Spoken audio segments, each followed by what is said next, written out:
You may have heard of an NPI number. What is it?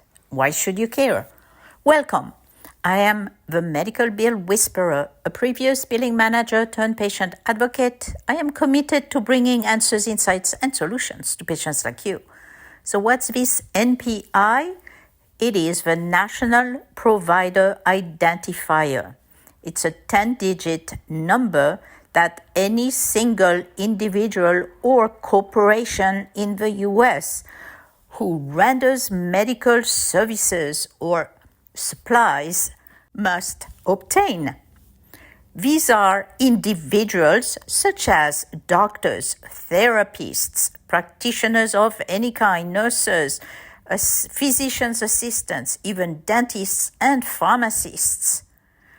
The ones who provide the one-on-one medical services you receive.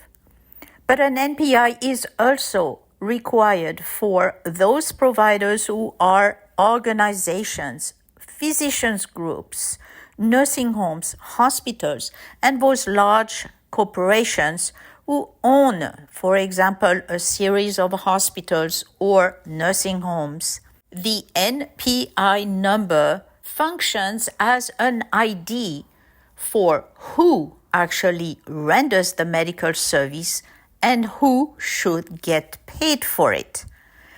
The NPI was created to simplify the claim process for insurance companies to know, again, who rendered the service and who should be paid, and not have to try and identify Dr. John Smith out of potentially thousands of them. And because, let's face it, the healthcare system is nothing but a giant computer system, using codes is very efficient to transfer and transmit clinical information as well as financial data. One of the features of this NPI number in the registry is to show if a physician or an entity is active or not. It also gives a contact information both in mailing address as well as the physical address of a practitioner or a practice. And last but not least, the taxonomy indicates what type, classification, and specialization that specific provider or entity offers. If Dr. Smith, who is a general dentist, bills an insurance for, let's say, liver cancer treatments, the system would recognize that the NPI of the doctor does not match the diagnosis and certainly not the procedure. Therefore, those claims can easily be rejected. And vice versa, knowing that a therapist has the proper license enables a prompter processing and payment of claims. I know you're going to say, well, how does this affect me? All these codes are something between the medical provider and the insurance. Well, yes, except when you have to pay an out-of-network provider directly, you get an invoice or a claim and have to file with your own insurance in order to get reimbursed.